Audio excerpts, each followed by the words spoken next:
Welcome back for our second episode about Firefall. Time to get to the good stuff. Why this game will be quite different than what we've seen before, if they can manage to execute on what they're planning at Red 5. Today we'll be talking about what they call staged content. I would have gone with awesome storyline unlocks, but I guess when you're trying to pitch ideas, sometimes you need to make things sound a little more formal or whatever. The basic concept behind staged content is actually pretty straightforward, but it throws everything we know about MMOs on its head. You see, most big MMORPGs deliver content to you as fast as the developers can build it, but that's not exactly how Firefall's gonna work. In order to give the players agency over the world, in order to allow the players to have a real impact on the world they're playing in, towns, dungeons, entire zones will only open up if the players achieve certain things in the game world. This may not seem like madness, but man, you should have seen James when he first heard about it. He walked in circles muttering to himself for a little while, had a little conniption fit, and then he finally declared, "I agree," before walking off.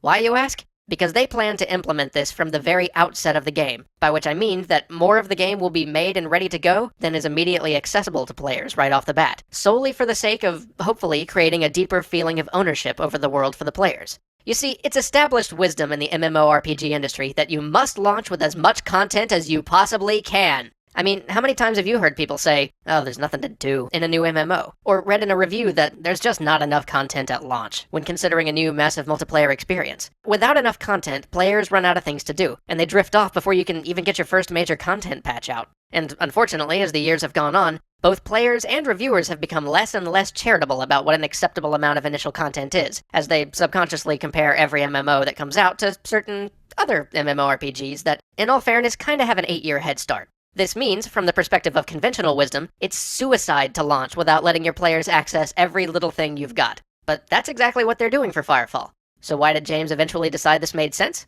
Well, to understand that, we've got to talk a little bit more about exactly what staged content is. You know how in most MMORPGs, you grind some mobs, you kill a boss, see if you got any usable loot, and then you wait for them to respawn so you can do it again? Sooner or later, that loses all meaning. This takes you out of the world. Instead of fighting epic battles, you find yourself just taking actions by rote. Well, staged content gives player actions meaning again. In the Firefall world, there's something called the melding. We'll talk more about it when we get into the Firefall mythos later, but for right now, you can just think of it as intergalactic death fog. Anyway, the melding has taken over most of the world. Humans are just barely holding on. One city and a few acres of land is all that's left. But you, as players, can help push back the melding, revealing lost zones, new monsters, even cities previously swallowed by it. So now, instead of just fighting a dragon and seeing if it drops something you can use, you might have a mission to destroy a group of generators. And though you and your entire party get wiped out at the end, you, with your last shot, take out that last generator. And when you wake up, you find that you've helped roll back the melding and unveiled a new zone for everybody. And these aren't just restricted to individual quests. These are also group-wide efforts undertaken by the entire community.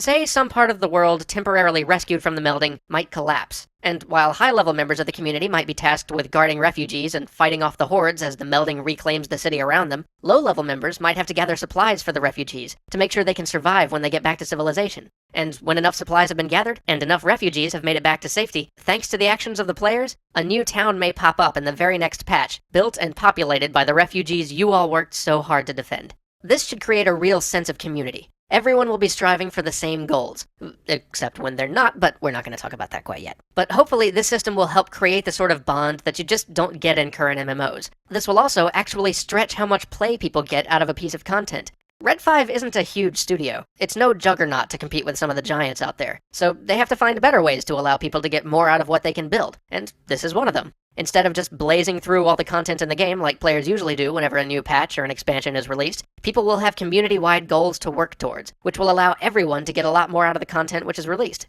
Basically, instead of incentivizing you to keep replaying the same content over and over, simply by making that breastplate you really want only drop 1 out of every 100 times you killed a specific monster, Firefall incentivizes you to stay by allowing you to help the community shape the world. When you choose to grind, you'll be grinding to help leave your mark on the Firefall universe, and determine which way the story goes. So even though in terms of raw polygons and geography and enemy types, Firefall probably won't have as much as other MMOs out there available from the start, staged content might be a way to make it all more meaningful, to give the player agency over their world and stretch out the life cycle of the content that's there. And that's why, in the end, even though it flies in the face of everything he's experienced in the MMO industry, James agreed with the decision. It's a huge risk, and it might not work out. People may leave before they realize just how the staged content thing works, or like anything new, it simply might not work the first time it's tried. But if they can get it right, staged content allows the folks at Red 5 to give the player a level of control over their world like we've never seen. Here's to hoping, because that is something we would love to see. Thanks for watching, we'll see you again soon.